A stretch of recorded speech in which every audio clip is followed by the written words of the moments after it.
I brought my friend Danny into my wife's investment platform in the parking lot of a Kroger, which sounds bad already, and it should. He handed me a cashier's check for $20,000 in a white bank envelope and said, "If this goes sideways, I'm blaming your face, not the website." He was joking, sort of. I laughed like that was funny and took the envelope anyway. I can still remember standing there with grocery carts rattling somewhere behind us, and a woman loading cases of water into an SUV 2 rows over, and for maybe 2 seconds, I had this really sharp feeling that I should give the check back and tell him not to do it. Nothing dramatic, just a feeling in my stomach. Then I did what I had already started doing a lot by then. I talked over it in my own head. I told myself I was nervous because I wasn't used to being early on anything good. I told myself it only felt shady because I didn't understand the tech. I told myself Alyssa worked in that world, and I didn't. I told myself I had already made money on it, which was true, at least at that point. Then I put Danny's check in my inside pocket and drove home. I was 45 when all this happened. I worked as a realtor, not one of those billboard guys with veneers and a team of 12. Just a regular realtor who had been in it long enough to know which inspectors wouldn't call back, which loan officers talked too much, and which buyers needed to stop pretending a cracked foundation was character. I did fine. Not rich, not struggling, just steady. 3 years before that, my mother died and left me the house I grew up in, plus some money she had saved the boring way over a long time. Insurance, CDs, one old brokerage account, cash in places people like my mother trusted because they had actual buildings. Once probate was done and everything got sorted, I was in better shape than I'd ever been in. Not enough to act stupid forever, but enough that I finally felt like one bad year wouldn't wipe me out. I was also more alone than I liked admitting. My marriage had been over for years. No kids. My mother was gone. My father was still alive, but still alive, and part of your life, are not always the same thing. He left when I was 12. Not disappeared.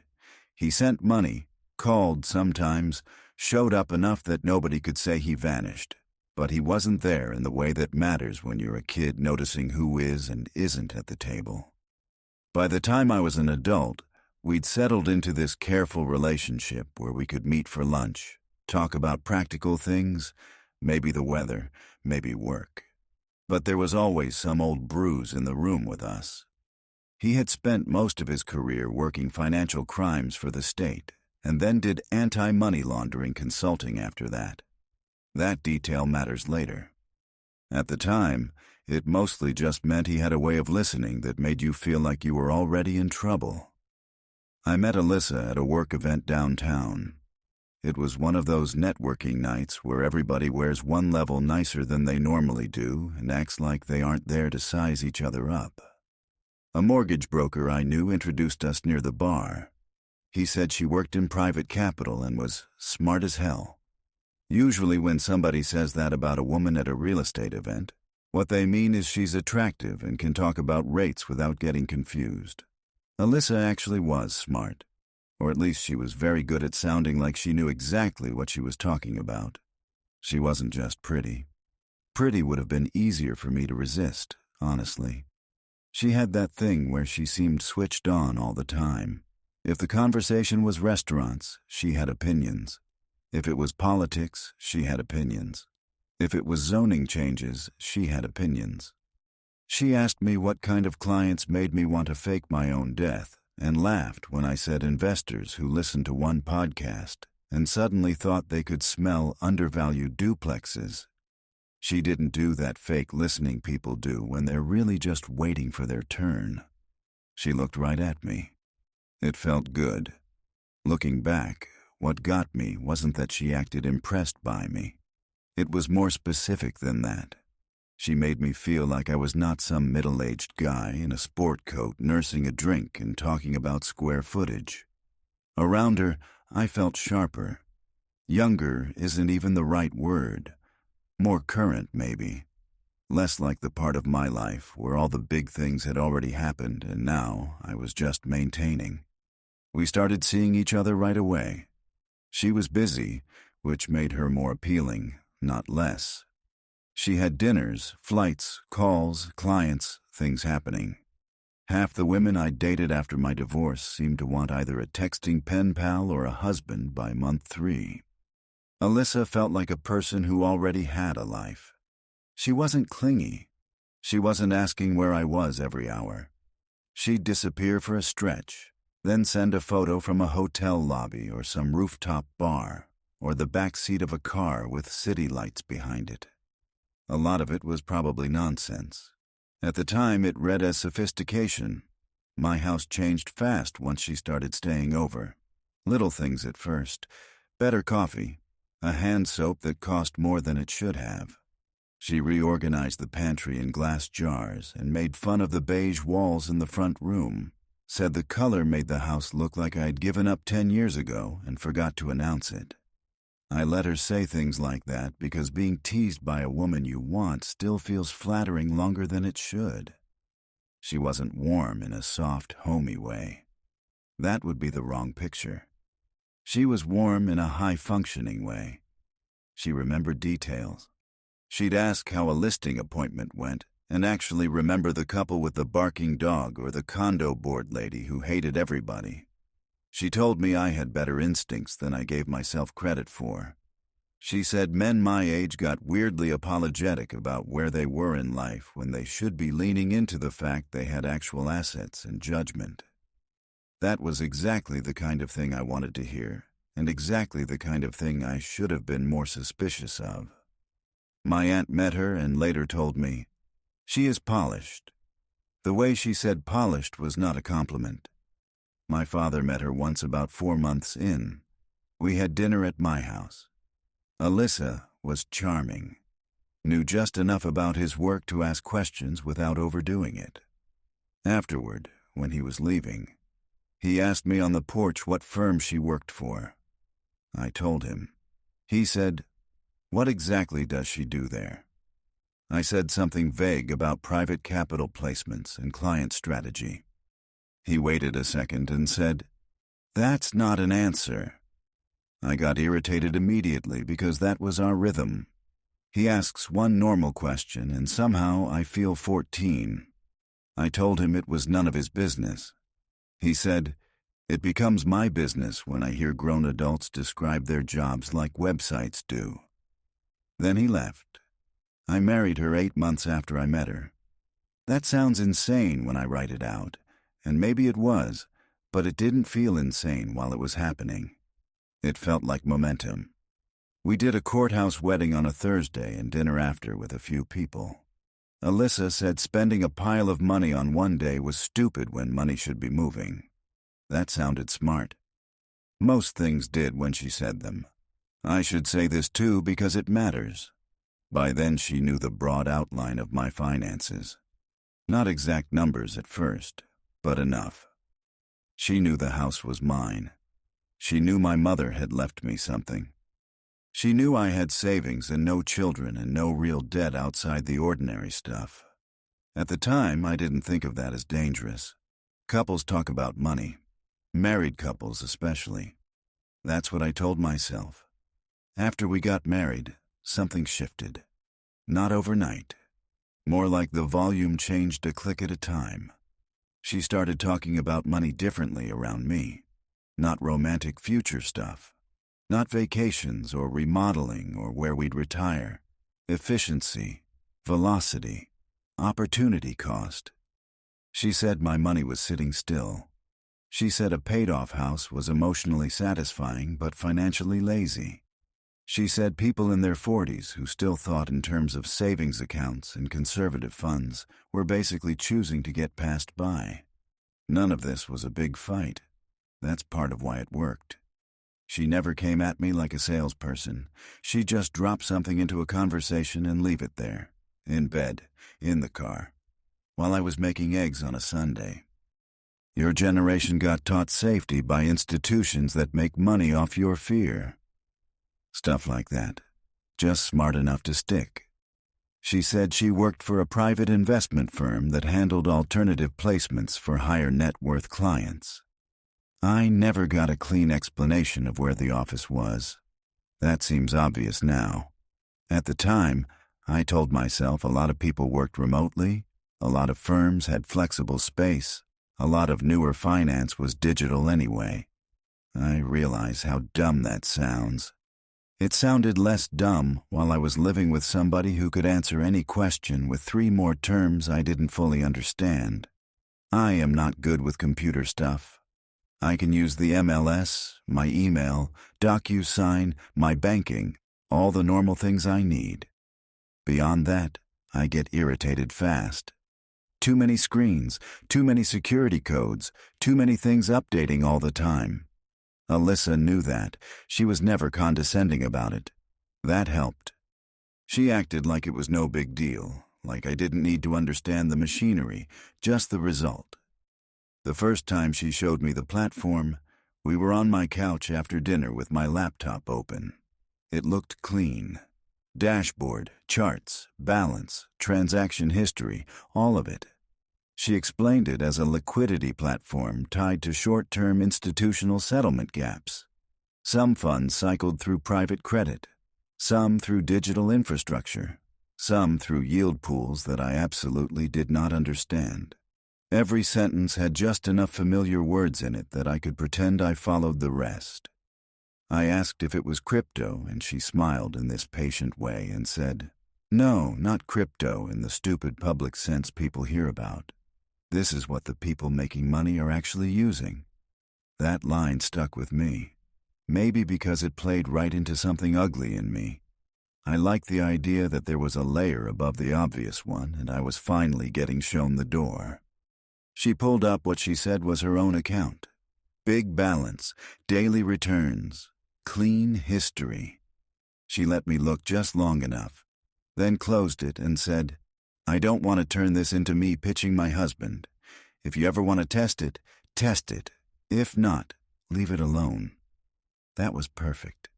She made me ask. I started with $10,000. Part of me knew 10,000 wasn't really a test for a normal person, but once you have more money than you used to, your brain gets slippery. You start comparing risk to your current cushion instead of to what that amount actually is. We set it up at my kitchen table. I wired the money. The next morning there was a little task on the site, confirm batch. That was the wording. Some days it was a button, some days it was a couple boxes a button, some days it was a couple boxes to click through and a code to enter. She said it was just proof of presence compliance, basically a way to keep my allocation active in the pool. I didn't really know what that meant. What I knew was this. The balance started creeping up. The first withdrawal I made was $400. It hit my account the next day. That is the part people who haven't seen one of these things don't get. If it had failed right then, I would have backed off. The whole point is that it works just enough at the start. It has to. It isn't even very greedy at first. It lets you feel cautious and smart. So I did what I can only describe now as slowly giving myself permission to get dumber. I put in more. 15,000. Then another chunk. Alyssa never said, "Put in more money." She was too smart for that. She'd say things like, "Lower tiers settle slower," or, "Once you cross a certain balance, the daily rate improves enough that it actually becomes worth bothering with," or, "I just hate seeing your money do nothing when I know what it could be doing." She made it sound like she was offended on my behalf. Around that time, I started noticing a few things that didn't fit, and I ignored them all because ignoring them was more convenient. She had 2 phones and sometimes 3. She always took work calls outside, even in cold weather. I never met a coworker. Not once. She never had a normal annoying office story. Never griped about somebody in accounting. Never mentioned a holiday party. Never complained about a manager. Nothing ordinary. One Friday, I asked if I could swing by and meet her for lunch near her office after a showing. She said the building was on secure access and outside, people couldn't just pop in. I said, "Okay," and let it go. Another time, I came home early and found her at the kitchen island with all 3 phones out and a yellow legal pad beside her. It had names on it and dollar amounts. She flipped it over too fast. I asked what she was doing. She said she was sorting client tiers before a Capitol window closed. I remember opening the fridge, standing there staring at leftover takeout, and knowing I should ask more questions. I didn't. I asked if she wanted chicken or pasta. The referral piece came in sideways, too. There was a tab on the platform for network rewards. I asked what that was. She rolled her eyes like she hated that part of the business and said some clients liked sharing access with friends, and the firm gave them a small incentive for growth. I said it sounded a little MLM-ish. She laughed and said, "Every business with clients and incentives sounds like an MLM if you flatten it enough." That should have landed badly. Instead, I let the line do what it was designed to do, which was make my concern feel simplistic. The first person I told was Danny, then Greg. Danny I had known forever. Greg owned a heating and air company and always had more cash sitting around than most people because his business ran hot and cold by season. I didn't send them some spammy link. I talked to them like a normal person, which honestly probably made it worse. I said Alyssa had shown me something I was testing. I said I'd already withdrawn money.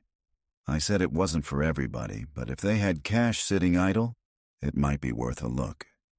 Danny asked if I was in it myself. I said yes. Greg asked if I was comfortable putting my name on it. I said yes to that too. That yes is the part I would take back if I could. They both put money in. Danny did 20. Greg did 30. At first it worked for them too. They got the dashboard. They did the little daily task. Their balances moved. Danny withdrew a few hundred and sent me a screenshot with, "Okay, maybe your wife isn't full of crap" under it. I laughed. Alyssa kissed me that night in the kitchen and said I had good instincts about people. She knew exactly how to feed whatever part of me wanted to feel like the guy with access for once. Because that was part of it too. I wasn't just thinking about returns. I liked being the one who knew about something first. I liked not being the old-school realtor who didn't get the new world. I liked that my friends were asking me questions and I had answers, even if half those answers were just Alyssa's words coming out of my mouth. Then the first real crack showed up. Greg tried to pull out $5,000 because he needed to cover payroll during a slow stretch. His withdrawal sat on pending, then under review. Then some message popped up about reserve compliance and temporary liquidity verification. He called me from his truck sounding irritated but not panicked yet, and asked what that meant. I said I'd ask Alyssa. She told me there was a routine hold because of the size of the release relative to his tier. She said if he wanted to move it faster, he could add a temporary reserve deposit that would come back with the withdrawal. I repeated that to Greg, and heard how stupid it sounded as I was saying it. He was quiet for a second and then said, "So he has to send money to get his money?" I said maybe just temporarily. Even saying that now makes me embarrassed. That night, Alyssa sat with me at the table and showed me admin screens and hold codes and a bunch of things that looked official enough if you wanted them to. She was amazing at that part. She never got loud. She never got sloppy. She'd just keep explaining until you were tired enough to stop resisting. At one point, I said maybe I should have my CPA look at it. She gave me this look like I had missed something basic and said outside, accountants usually overreacted to structures they weren't trained on, because traditional finance people were taught to fear velocity. That's a ridiculous sentence. At the time, it sounded sophisticated. I wish I could say I woke up right then. I didn't. I stalled. What finally got me wasn't Greg's withdrawal. It was mine. I tried to pull out $12,000, partly because I wanted to test it again. Partly because I wanted to be able to tell Greg, "See, Mine went through. Relax. It didn't. Same thing. Pending. Under review. Then a notice saying enhanced verification was required because my account had crossed into a new settlement bracket. Alyssa said it was normal. She said I could either wait 10 business days or process an unlock amount that would clear alongside the withdrawal. The amount was $35,000. I was standing at the sink reading that on my phone while cold coffee sat in a mug beside me from an hour earlier. She was upstairs on a call.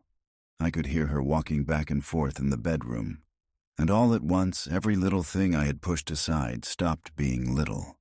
The phones, the vague job, the legal pad, the way she always got interested in which of my clients had money and which ones just had nice cars. The way she had started asking if the house was fully in my name after probate, and whether I had ever looked into a HELOC because dead equity was wasted power. All of it just clicked into place in a way that made me feel physically hot.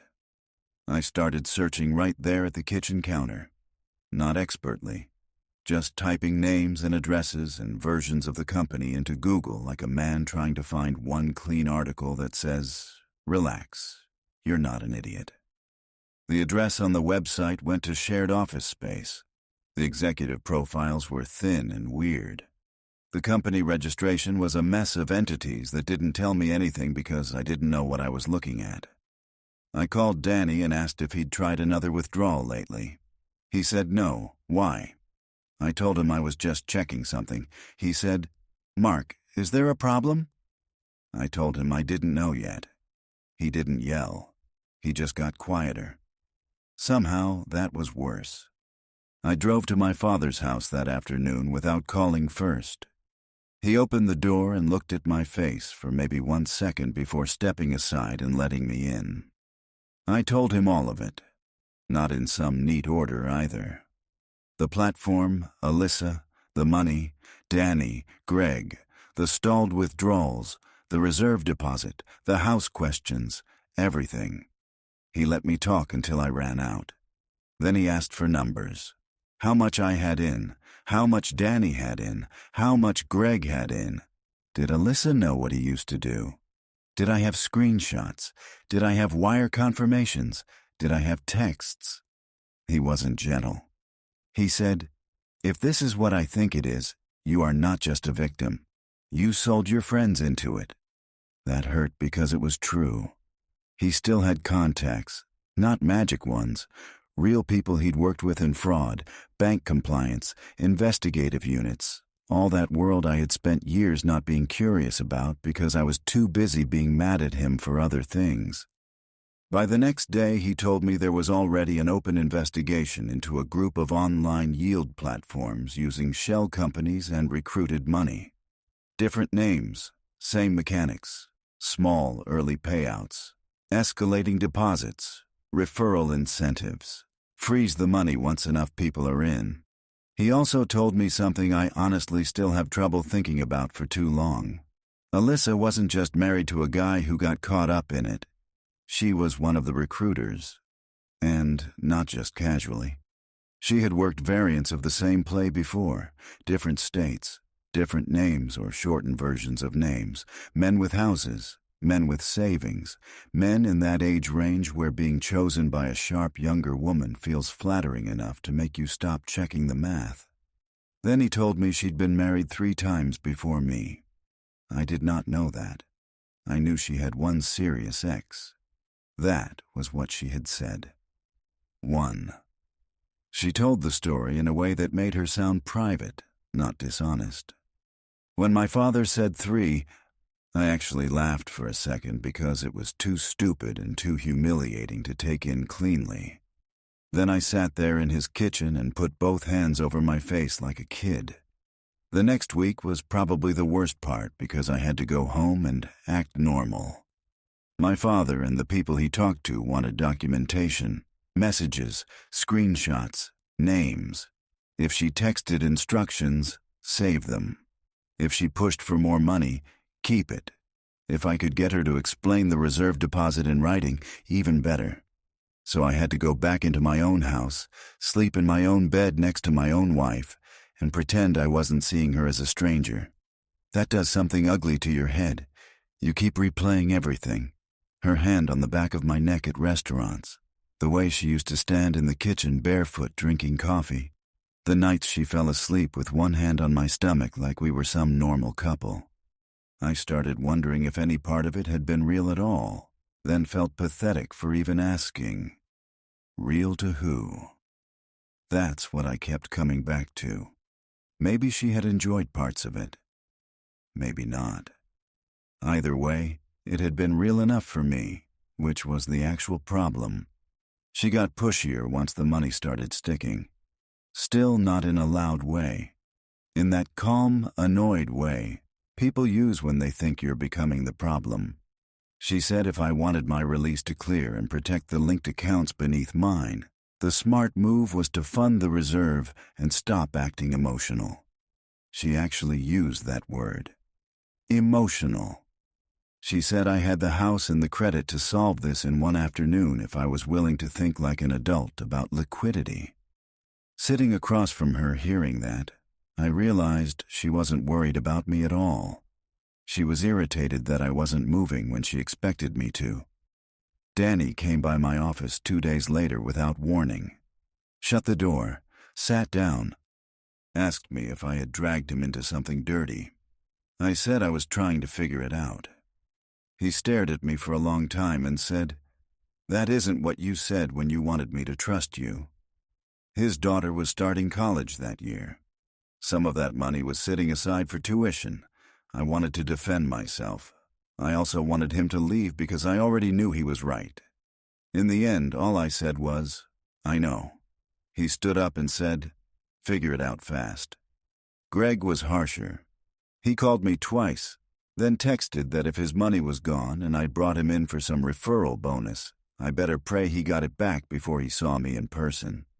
I didn't even get mad. I had, in fact, brought him in partly because of the referral bonus.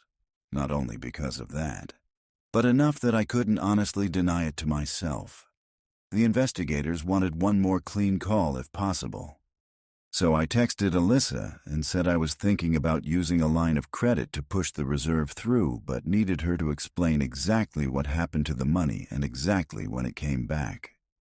She called almost immediately.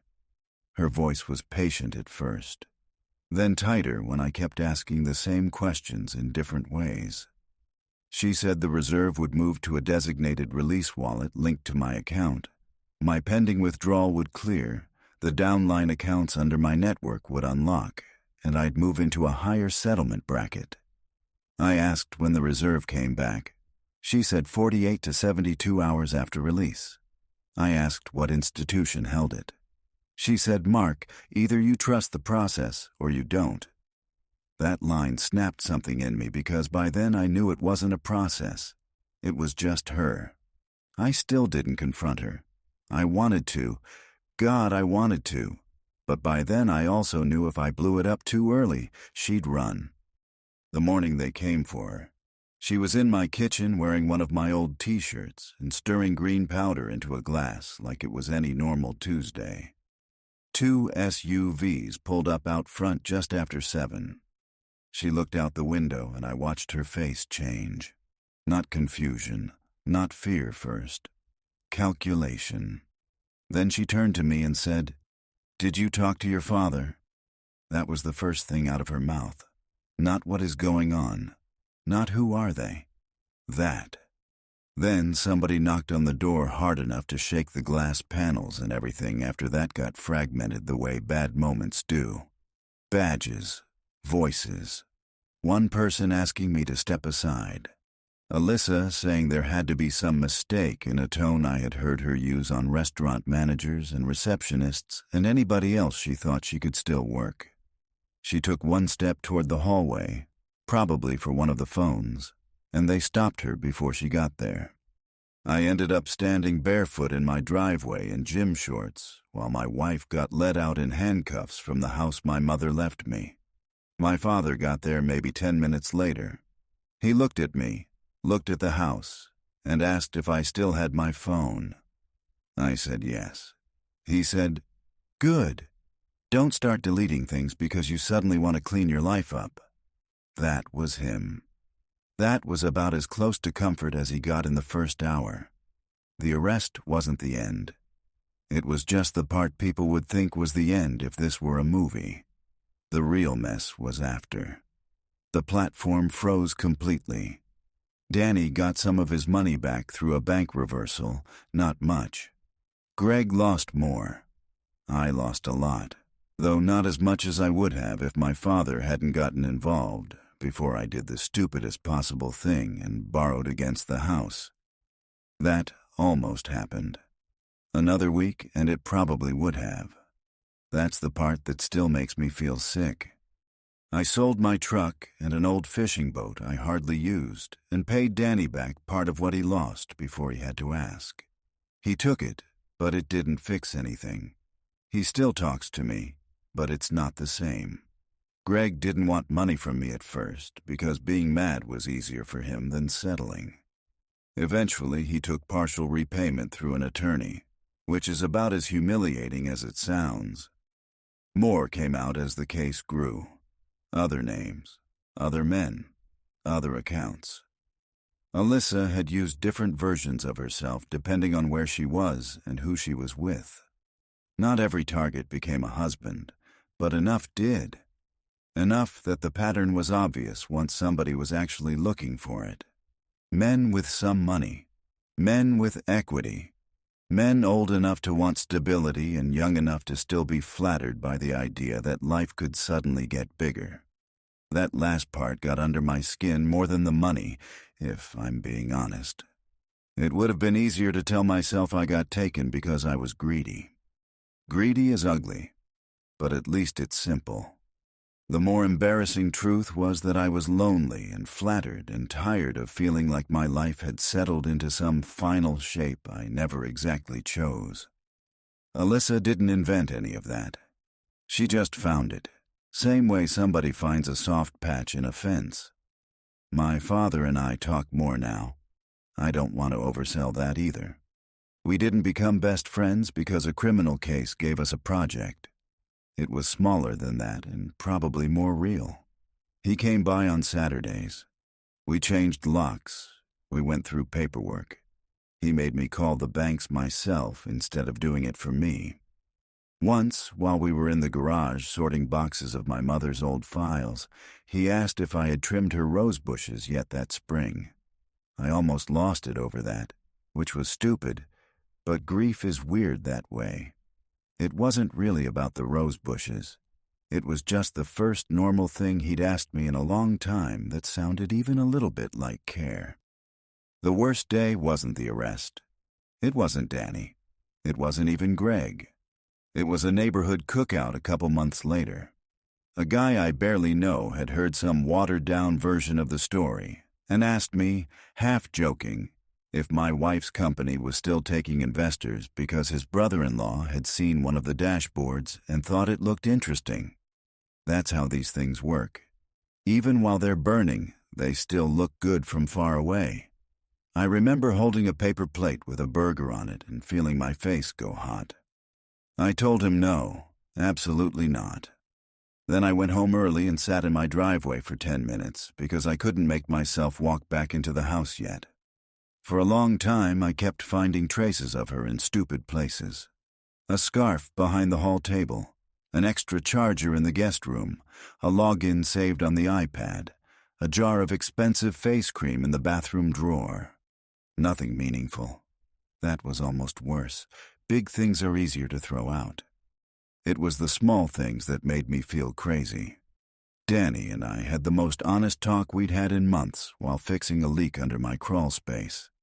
We were both lying in the dirt with flashlights, passing tools back and forth, not looking at each other.